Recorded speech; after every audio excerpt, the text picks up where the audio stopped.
Yep. Okay. We are live on the Metal Voice. Not at the Metalworks, but on the Metal Voice. Manufacturing. Again, it's been a year since we had Gilmore Triumph. What's going on, Gil? Hey, it's good to be here, guys. I mean, 2021 for the Metal Voice, we had an all-time high because we were able to get you on, then we got Rick on, and then we even tracked down Mike and had him on, talking about everything from Metalworks to the documentary to Record Day, box Hey, set. look at So it was a busy year that. for That's Triumph, and cool. we're glad to have you back, Gil, to talk about the Rock and Roll Machine documentary. We've watched it. Six strings out of six strings is what I call it. And a double neck guitar to boot. So congrats. And what are your thoughts? Well, what's the reaction? We should ask Yeah. him what has been the Canadian reaction so far. Yeah, guys, the reaction's been it's been nothing short of overwhelming. Um, I guess when you're making it, you don't know because you're too close to the subject matter, kind of how it's going. And, you see rushes, which is kind of like seeing, when you were a little kid and your mom got you a puzzle on your birthday and all the pieces were on the kitchen table and you don't know what it's going to look like until you actually assemble it. And then you realize it's a horse. Same principle here, like we're watching all these rushes and they're all little bits and pieces, but you can't see the big picture. That's in the director's eye. So, hats off to Mark Ricciardelli and Sam Dunn and, the creative team, Ralph Chapman and Don Allen. These guys were absolutely incredible how they put this together. Yep, yep. And that's the Banger Guys. That's the Banger Guys. Banger Film Yes, Production. yeah, they Well, they did. We knew they were good, really good because we looked at what they did with Iron Maiden and Alice Cooper and in Rush and they've done so many great films, ZZ Top. So we knew they were the top of the food chain, and they sure proved it. With our film, like from at least from the band's point of view, we loved it, and the reaction we've had from fans has just been over the moon. So it's been great. I should plug this right off the bat. So it was available. First of all, it was at the Toronto International Film Festival. That's where it premiered. Then it went on Crave, which is the HBO version of Canada, right? Crave. It's been streaming on Crave. I'm not sure if it's still streaming, but I think it is. And now this week on Saturday at 8 p.m. on CTV, which again, to all your Americans, it's a Canadian or national Canadian broadcasting. It'll be playing at 8 p.m. I believe it's 8 p.m. Eastern time. You can watch the documentary there. That's the big plug for the week. Yeah, just to clear the fog a little bit on the distribution, which is a little, something the band obviously doesn't control. But yeah, the deal up here in Canada right now is this Saturday night. The movie's going to play on the CTV network, coast to coast in prime time, 8 p.m. At whatever your local CTV affiliate is, wherever you are. Mm-hmm. As far as it's streaming on Crave, it is continuing to stream on Crave and will be there for years. And film festival wise, yeah, we also, after the Toronto International Film Festival, the film premiered at the Philadelphia International Film Festival, which is high, and we're now scheduled for the Sarasota Film Festival as well. Wow. I don't have a date on that. And but I think there's going to be, some announcements coming up fairly soon about U.S. distribution as well. So probably be a video on demand play, and then probably a streamer as well, similar cool. to here. Yeah, very cool, very cool. Wow. what I took away from it, I mean, you guys were the original do-it-yourself band. I mean, the stuff, all the way from the pyrotechnics and your PA system and your background. And like Mike told us, you ask Gil what time it is, he'll build you a watch. And I think that really comes through in the film. So. Did he really say that? I got to get him back for that one. Then I saw the documentary, he used the same line. So. Yeah, you got me with that one. We always heard rumors back then that Triumph never opened for anybody, and I think you booking Madison Square Garden, Maple Leaf Gardens, and it really explained how that came about. That rumor that Triumph never opened for anybody. So yeah, it was just a thing that we dreamt up. Don't ask me why. Like, all the agents and everybody told us, you guys are nuts. That'll never work. We got so many negative bits of feedback from, when we were getting started, that it would never fly. But we managed to just convince our American label when they signed us. We just convinced them. I mean, they came up here, they saw us, playing a big crowd at Maple Leaf Gardens here, 12,000 or whatever it was. And that was kind of our audition to the American label. And so we said, hey, we can sell at all the arenas in America too. You just got to believe in us. And so they gave us a lot of tour support in those early days, that first round of touring. But we still had people telling us, oh, you should have, you would have been smarter to, be an opening act. And we actually tested that theory once. We were stuck in Cleveland. We were playing the public hall, which is, 3,000 seats. And we wanted to play Richfield Coliseum, which is 15,000 seats. And so the promoter convinced us to open for Alice Cooper. That actually didn't open for me, special guested. So Billy, oh my golly, what's his name? Not Billy Idol. I'm forgetting now. It'll come back to me. It doesn't matter. Was the opener. We were the special guest, and Alice Cooper headline. And we hated it. Like, we were like, this is not our set. This isn't our stuff. It doesn't sound right. It doesn't look right. I mean, I love Alice, but it just was not a good move. So that was the one and only time we tried it. We went to hell with it. Motor in Cleveland, Jules Belkin, who we loved, we just said, Jules, just bring us back and let us headline the Coliseum. And he did. And he actually went for it. We came in and we did like the same. We did like 15,000 people the next time we came to Cleveland. So it kind of proved our theory that we were right all along. And just to plug this for everyone who hasn't seen it in the US, is anticipating this. It's the story of Triumph, right? The inception till, I guess we'll call it, to the sort of retirement era, maybe we'll call it. And at the same time, the story parallels the superfans who are getting together. And I think it was started by Nancy Inch, who started that whole movement. And it parallels the superfans getting prepared to go see Triumph on that sort of final show at Metalworks.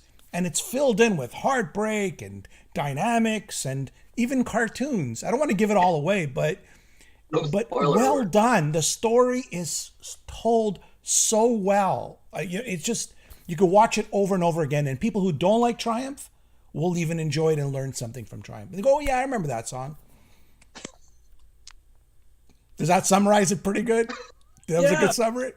I could say anything more than that. I'd say, it's a story of ups and downs and right turns and left turns. And like you said, the fans are kind of part of the film too. I mean, their life experience with the band and some of their stories, both sad and happy, that blend in. I just think that people have asked me, why have we gotten such a good response to the film? And I said, I think it's because you never know what's coming next. Like, it's not a consistent story. It doesn't go A, B, C, D, E, F, G. It's all leaping all over the place. And, 1 minute somebody's crying, the next minute someone's yelling. And, it just goes to so many places. And there's so many people that are commenting from different, lenses, that I think it makes it interesting. And that, again, I just give the credit to the directors.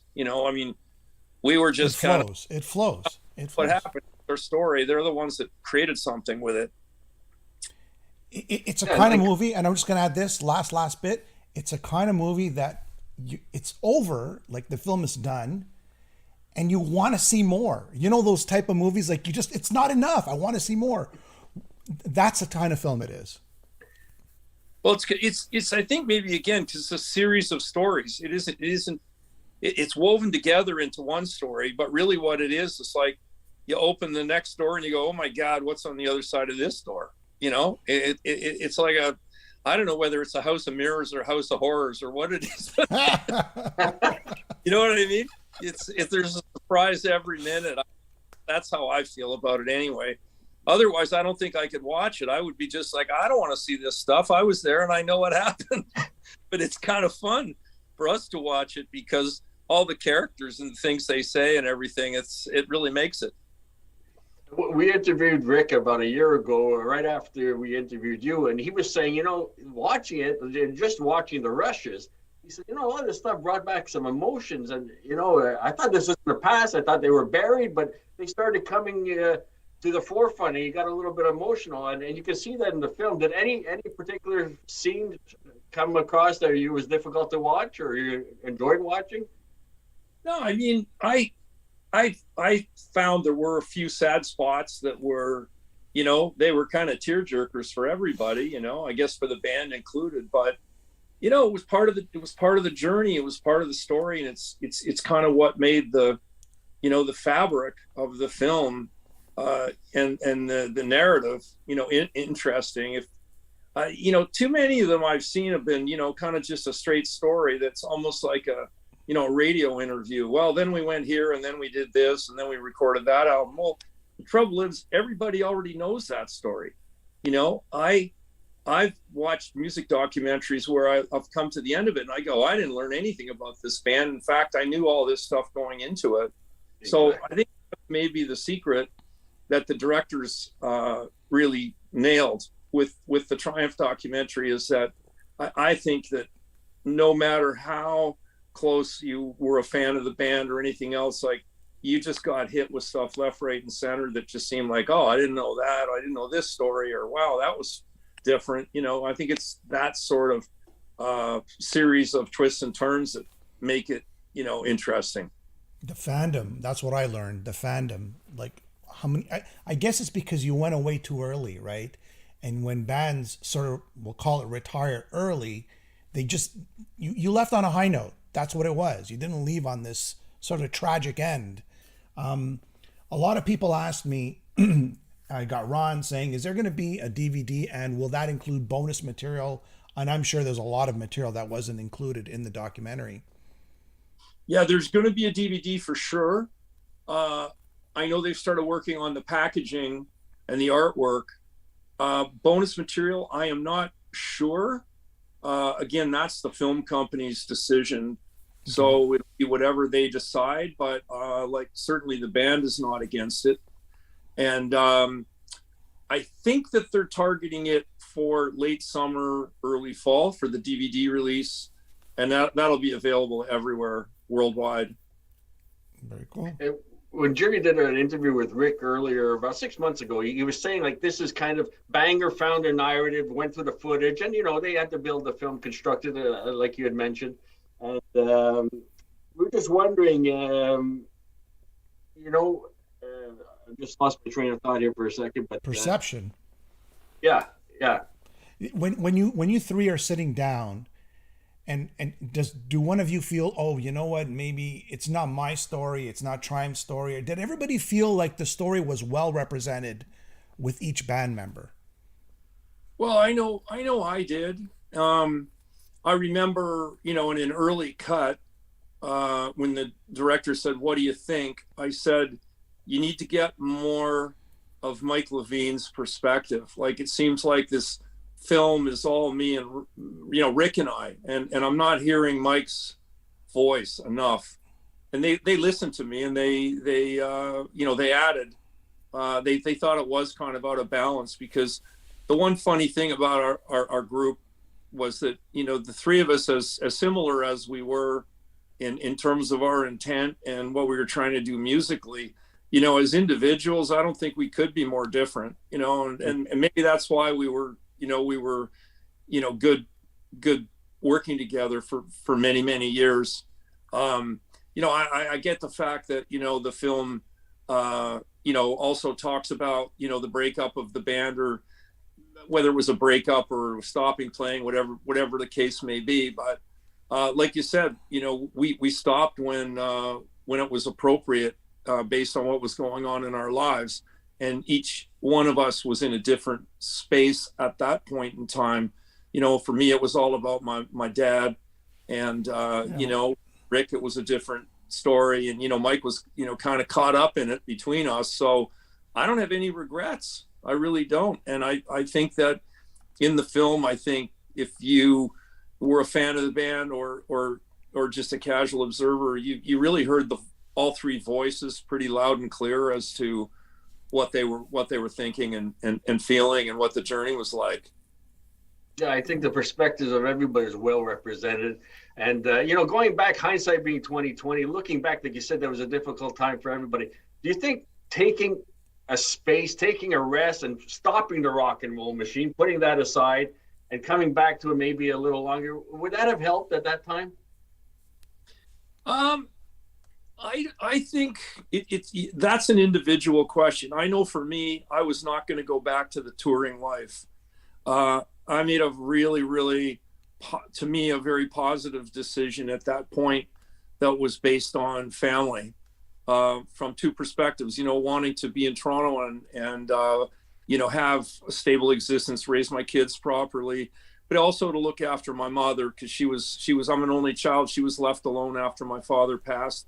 And I wasn't about to, be in a hotel room, 2,000 miles away, knowing that, she needed me at that stage in her life, because, she was in her last decade and she'd had a stroke and she had a little bit of impairment and she needed her family there to help her. So that was more important than, what we'd done with Triumph. I figured we'd proven our point.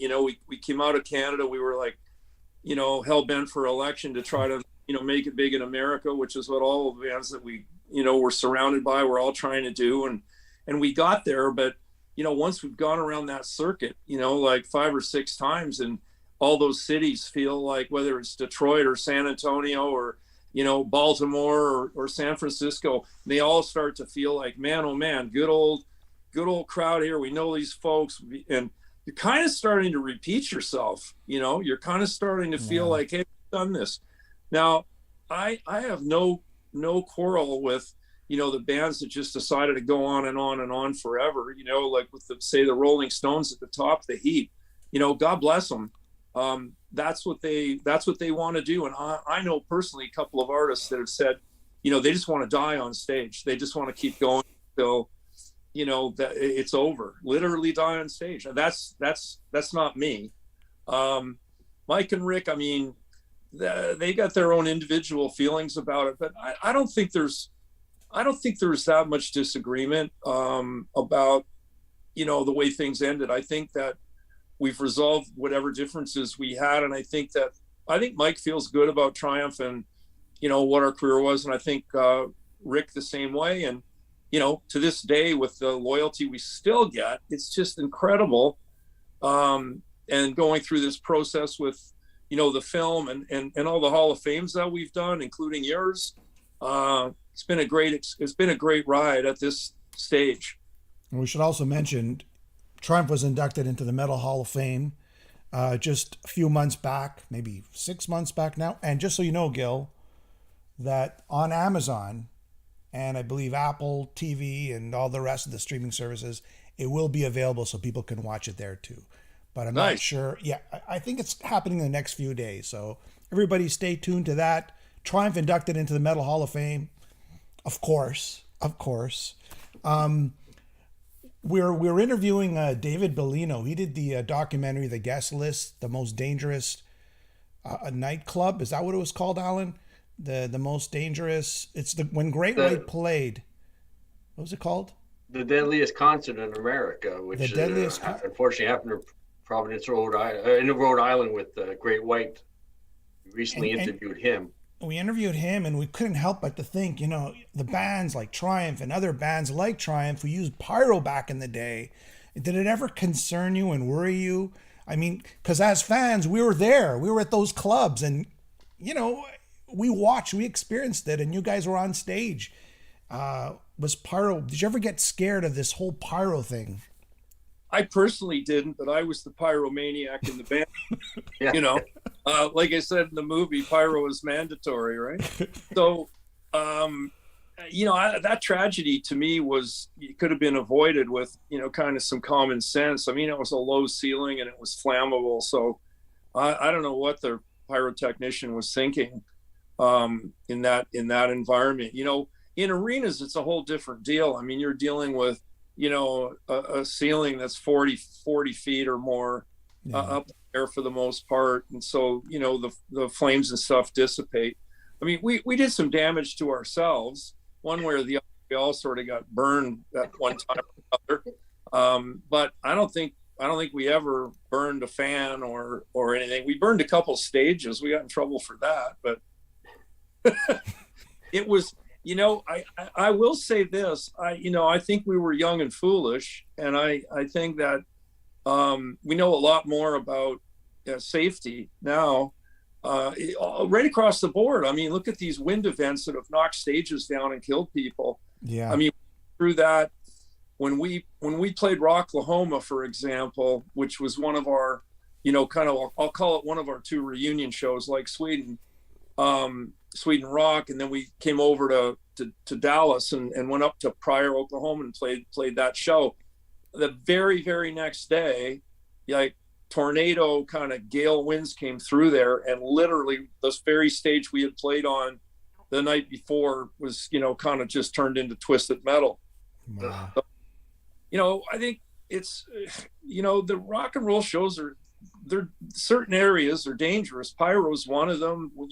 Outdoor and wind is one of them. I mean, that thing that happened with Travis Scott, just a little while ago with the crowd getting hurt. I mean, there's a lot of things that can go wrong, but the people that are running the events now, and like Live Nation, for example, I mean, they're very professional. They're a long ways down the road towards safety compared to what was going on when we were out there. And I think even things like pyro, which are inherently dangerous, they're getting better at making things safer, just kind of like every other product you can probably think of. It evolves and so on. So pyro is a lot of fun, but yeah, I think looking back on it now, the whole industry was a little on the dangerous side. And that accident with Great White was a real terrible tragedy. That's probably the one thing that's really stood out in everybody's mind about pyro being dangerous. Yeah. But looking back, you learned from the pyro, but looking back and looking at the documentary, is there anything that said, I can't believe we had the cojones to attempt that or to do that? That was like the whole movie. Pretty much the whole movie, yeah. Yeah. I tried some stuff on my own that was ill-advised. But, like I said, it was really just, my own, kind of experiments. I was doing stuff with map gas and gunpowder and all sorts of things that I shouldn't have been touching. But, young and foolish, and really just a different time, a different place. I mean, now, Metalworks does shows all over the place. We're so safety conscious. Everybody that goes out on our shows has, WSIB, workers' comp insurance and all this sort of stuff.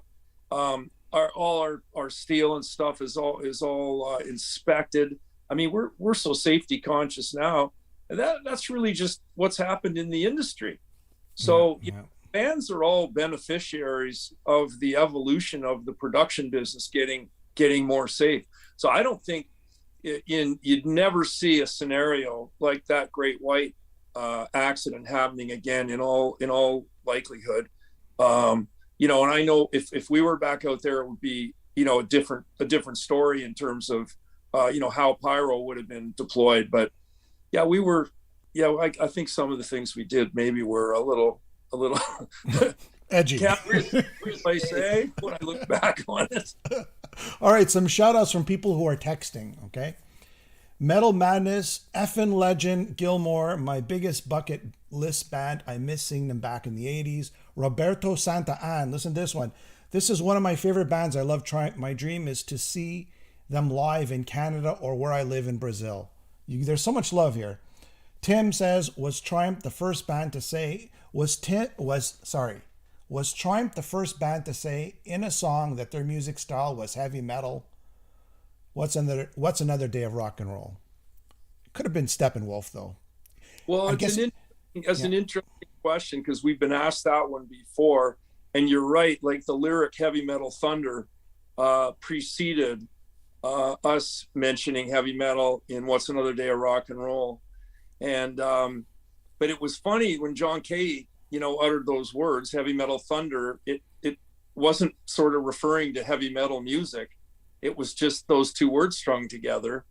And, well, who knows what he was thinking? I think it was the atomic bomb, wasn't it? I don't know. I can't. The testing of the atomic bomb, I think. Heavy Metal Thunder. I think that's what it was, but I could be wrong. It's hard to get inside, what a lyricist is thinking at the time. But I love Steppenwolf, by the way. Another great Toronto band. Yeah, yeah. Mark is saying, hi, Gil. Huge fan since the 70s. Saw you guys 12 times and enjoyed all the shows and albums. Can't wait to see the documentary in USA. You're a great drummer and a great singer.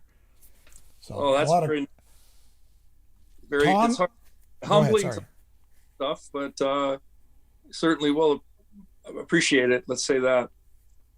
Tom, of all the Triumph songs in general, the songs I like the most are the songs that Gil sang. There you go. To me, they were the harder songs in the catalog, but Gil was a straight up excellent singer. I read somewhere that you were really trained as a singer. Is there any truth to that, or? Well, I never wanted to be a singer. So when we started, the only reason I was singing was so Rick could take a break, basically, and, kind of maintain his pulse and not have a heart attack on stage from doing too much. Yeah. So like the last band I was in, I had to sing. And when Triumph started, I thought, great, I'm not going to have to sing. So I started with a bad attitude about it, but just because I really wanted to concentrate on drums. But what happened is over the course of making records, I started to actually really love singing. And I thought, wow, this is actually really a lot of fun. I didn't realize how much fun singing could be. And, I started getting some lessons from one of our background singers, as a matter of fact. And then later on, I went further and I studied with an opera singer. He didn't teach me opera or anything. He just worked on my voice. But Ed Johnson, he was a fantastic teacher up here in Southern Ontario. Taught a lot of singers. So I ended up really enjoying singing. It became a fun part of my career. Yeah. And the other takeaway from the movie that I watch, it's really to see. I get emotional watching a Viagra commercial, really emotions. You go back and revisit the breakup, how just underlying the surface, it's the kinship between the three of you comes through, and like any arguments or pettiness, or like Rick says, you got to learn how to forgive. That really shined through to me in the documentary. Canadiana, that's what it is, Alan. That's what it is. Well, you got to realize that, for the most part, any group, and you get them on like doing concert tours like we did, where it's like endless hotels and airplane flights and all that. It's hard, to maintain great friendships. And we were able to do that. It's not like we never had an argument or something, but, none of us ever punched each other out or, nothing ever got out of hand. If once in a while we'd get on each other's nerves or something, we'd work it out. So we really had we called ourselves the Three Musketeers at times. And, there was a good reason for it, because we use humor, as a tool. And, the only thing I asked the directors of the movie when they started and they wanted some input from the band, they said, is there anything in particular you want to tell your fans about the band? And I said, yeah, I'd like them to know how much humor played a role, because I felt humor was the glue that held Triumph together. And, Mike Levine is a very good audience, and Rick Emmett is a very funny man. And between Rick and I, we would stir it up doing impersonations and accents and all this stuff. And, Mike, we would just crack Mike up, and it was just a lot of fun. Rush Dude is saying, nice hat, Gil. San Antonio and The Godfather. I don't know where The Godfather came from. Joe Anthony. Oh, yeah. Joe Anthony, that's right. He played a huge role in San Antonio, breaking so many bands like Triumph and Riot and Rush, and I don't know. No, Rush was more of from Detroit, right? Yeah, maybe you want to talk about San Antonio for a bit, just in how. Well, you can see the hat I'm wearing right now. Mm-hmm. Lone Star State. You know, I'll never forget, you know, Texas, and San Antonio was our kickoff point in Texas. So, you know, I love all of Texas, but I guess there's a sentimental favorite there with San Antonio. And, you know, we had the mayor there give us an award at the Alamo, kind of a Keys to the City presentation that was really special. And, you know, the big arena in town there, Hemisphere Arena, that's a great venue to play in. And, you know, we started, of course, at San Antonio Municipal Auditorium, which is, you know, ended up burning down. But it was one of America's great theaters because it was so large. It was like the Aragon Ballroom in Chicago in that it was over 5,000 seats, even though it was a theater style venue. And you know, you never forget those places, never forget the people. And, you know, it's funny how it comes back to you later in life, the connections to those cities and, you know, the people there. Randy D is saying San Antonio, February 18th, 1977. Great show. There you There's go. a lot of comments here. And here's a funny one. Does Gilmore ever get confused with David Gilmour? Yes. Okay. Yeah, that's happened. Okay. All right. There's also, you know, I don't know how much hockey you follow, but Doug Gilmour is also pretty famous. Yeah. Chrissy says, seen Triumph at least 5 times in the Bay Area, California. They so rocked. Bill Graham presents. Love you, Gil. And by the way, it was Frank Marino that opened up for you with when Alice Cooper was headlining. That's what somebody said. No, you know who it was? I just remembered. It was Billy Squire. It was Billy Squire. Billy Squire. Yes. Yeah. So Billy Squire played, and then we came out on stage, and I felt like the peanut butter and jelly between 2 pieces of bread. So that was our one and only time we ever did that. We got back in the dressing room afterwards, and Jules Belkin came in and said, "Hey, how did you guys like it?" And we went, "Jules, love you like a brother, but we hated it. You know, nothing perfect. We need our crew and our gear and our stuff to feel, you know, it's like those are like, you know, our clothes almost, you know, it's like that's what we're used to." So we just became so, you know, ingrained in that, you know, layout that to go on a stage where there was like a back line behind us and stuff and lights that weren't ours, it was just, I don't know. We just weren't weaned on that, you know, so that's kind of the story. Ron and Matt, and I'll combine this into one question. We'll let you go soon. They want to know the FanFest performance. Will that ever be released in its entirety? I guess there were 3 songs. I don't know, as a bonus tracks, or maybe that'll be the that's a good.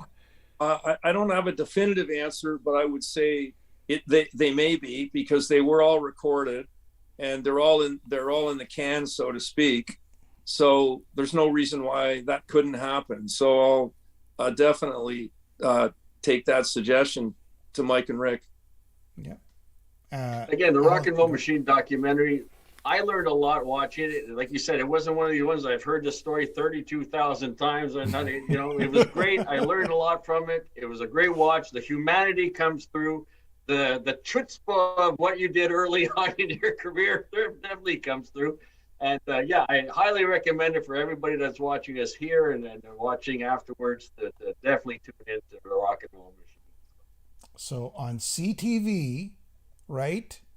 Yeah. Across Canada, check your local listings. Yeah. It's on prime time at 8 p.m. Eastern Standard, and whatever that means across the country. Correct? Correct. Over the CTV network. And US, any sort of, that's like the biggest question. When, I mean, at least is there a timeline of when do you think it'll be released sometime? Here's the thing, and we need to say this loud and clear, because if it was up to us, if it was up to the band, it would have been a simultaneous release in USA and Canada. And it wasn't. And it's just really beyond our control because, you know, that's the way films work. It's a film company and their distributor, you know, Round Hill in America. And, you know, all I can say is when we know, you know, everybody will know. It'll be out on our socials channels, and we'll be happy when it comes out too, because I feel badly for the U.S. fans who are complaining that they want to see it, and it's not available at this time. But that will change. You know, it's funny, Gil, because I kind of feel the opposite. I feel like I have the privilege because I'm Canadian that I get to see it first. I don't know. I'm allowed to say that, right? I'm allowed to say that. Yeah. Yeah. All right. Thank you so much for joining us, Gil. And one day we'll get around to a nice tour of Metalworks. We're going to take you up on the invite you gave us a year ago. We can't wait down nice to little get down tour to of Metalworks. Metalworks. Would love to do that. It's just so many things got in the way. You take me up on that. Yeah. Will do. It's been a pleasure. Always a pleasure. I love speaking to the madman behind the triumph. That's what I love. All right. Thank you so much. All right, All the guys. best.